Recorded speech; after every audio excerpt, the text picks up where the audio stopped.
Okie dokie, friends. On today's show, want to look at the process known as implicit differentiation. Implicit differentiation.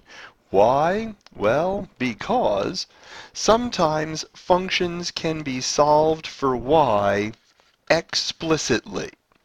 Like, there's a y, and I want to be able to get y by itself, and sure enough, you can do that and solve for y explicitly, and then take a derivative of this using the quotient rule. Now, granted, let's move this down a bit.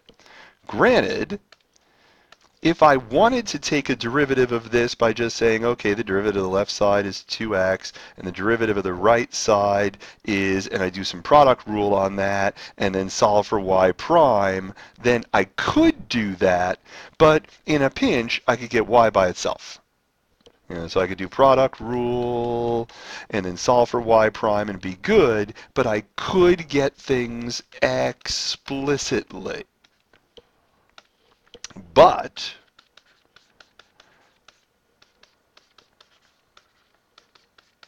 what about some equation like that? Now, this is an equation where we could plot points. We could pick a value of x, solve for y, and plot a point, and pick a lot of x's and solve for y and plot a point, and you would get a curve. It would be a bizarre looking curve. Wolfram Alpha would have to graph that for you because I'm not going to. The trick is I can't do anything that's going to get y by itself. I can't isolate y. And so I need some process that that takes derivatives for me so that I can find out what the slope of a tangent line is to that curve at any point when I cannot isolate y. And so there are four very simple parts to the process. The process of implicit differentiation has four steps. It's very cookbooky. You can learn to do this. The steps work every time. First, you differentiate both sides of the equation with respect to x. So let's go back. In this particular example, if I'm going to differentiate both sides with respect to x, then let's see, chain rule says the derivative of sine of something is cosine of something times the derivative of that something. This is the product rule. The product rule is so much fun. It's 1 prime 2 plus 2 prime 1. And then this is the product rule. It's so much fun. It's 1 prime 2 plus 2 prime 1. And remember, the derivative of y cubed with respect to x, the derivative of y cubed, that's 3y squared, but chain rule says I have to tack on a dy dx. Why? This is not x cubed, this is y cubed. So y is a function of x. When we take the derivative of y cubed, we've got 3 blah squared. The derivative of blah cubed is 3 blah squared times dy dx, the derivative of the inside. And then on the right side, the derivative of x is 1. Okay? Okay. So that's step 1. We differentiate both sides with respect to x. On the second step, we collect all the dy dx terms to one side of the equation. So I'm going to do a little distribution to make this easier. This is cosine xy times y plus x times cosine xy times dy dx plus y cubed plus 3xy squared dy dx. And I notice that this term has dy dx in it, and this term has dy dx in it, but that one doesn't, and that one doesn't. So I'm going to kick those to the left side. 1 minus y cosine xy minus y cubed equals, and then I'm going to do step 3 right away. Step 3 says suck out the dy dx. Suck out the dy dx. Here a dy dx, there a dy dx, everywhere a dy dx, dy dx. You are now singing Old MacDonald Had a Farm, E-I-E-I-O. And then how do I get dy dx by itself? Well, I've got to get rid of this expression. And how do I do that? I divide. And so dy dx is, oh, I should have gone blue.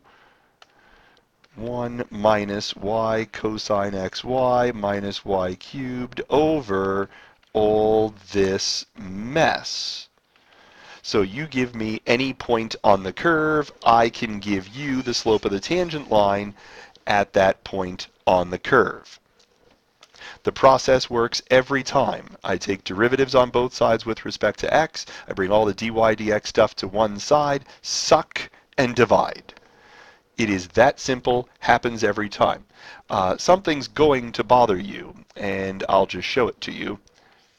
I've got y's in my dy dx, and I've never had y's in my dy dx before. And you're saying, can I even do that? And the answer is yes. If I couldn't isolate y originally, I sure as heck am not going to be able to isolate y when I find dy dx. So let me show it with a more straightforward example. Let's do a straightforward example. Let's find dy dx if x squared plus y squared is 1. Find dy dx if x squared plus y squared is 1. So step 1 says, oh, sorry about that. Step 1 says we're going to differentiate both sides with respect to x. So we take the derivative of x squared with respect to x, and we take the derivative of y squared with respect to x. Y is not x, it's a function of x. And so the derivative of blah squared is 2 blah times derivative of blah. And then the derivative of 1 is 0. Then step 2 says we collect the dy dx terms to one side, which means that the non-dy dx terms go to the other. Step 3 says we factor out a dy dx if we need to. We don't. And so how do we get dy dx by itself? We divide. That will give me the slope of the tangent line at any point. Now you're saying to yourself, wait a second. I could have gotten y all by itself. Y is plus or minus the square root of 1 minus x squared. And that's true. And if we're looking for dy dx is plus or minus 1/2 times this thing to the negative 1/2 times what? Times the derivative of the inside. And so this minus makes that a minus or plus. And then what have I got? The 1/2 cancels out with the 2. So I've got an x over y. I've got x over y. Exactly what I thought I would have had. So if I do the process with implicit differentiation or I do the process with explicit differentiation, I get the same answer. I'm supposed to get the same answer. I'm going to do one more that's fairly straightforward.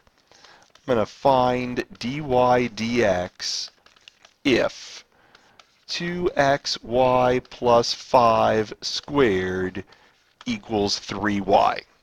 2xy plus 5 squared equals 3y. Step 1 says we differentiate both sides with respect to x. So this is chain rule. I have something squared. The derivative of something squared is 2 times that something to the first power times the derivative of the inside. And the derivative of the inside, this is product rule. Derivative of first times second plus first times derivative second. Yeah, you're going to catch me on that. Derivative of the first times the second plus first times derivative of second. Derivative of 5 is 0. And then the derivative of 3y is 3 dy dx. So now I've got to do a little bit of distribution. There's going to be a distribution, well, you know.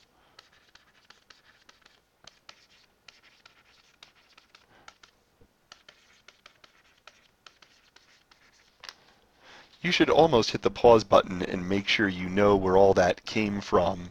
I should also make this look more like a 20. Let's make sure we know where everything comes from.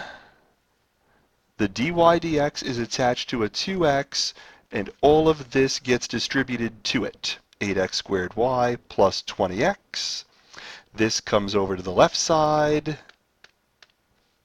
Similarly, this is a negative 8xy squared from those, and a negative 20y from those. Excellent.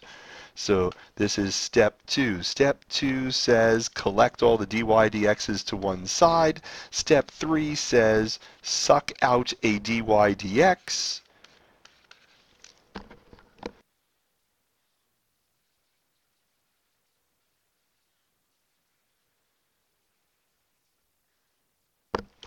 And then step 4 is fairly straightforward. We find dy dx, and oh look, it's exactly what you imagined from step 3. Warning, nothing cancels, and that's not surprising. Nothing cancels. So this is the process of implicit differentiation. It works every time. Every time. I'm going to do a separate screencast that has some examples of implicit differentiation, just some more examples for those people who want a little more practice before you get to class. Otherwise, I'll see you when you get to class.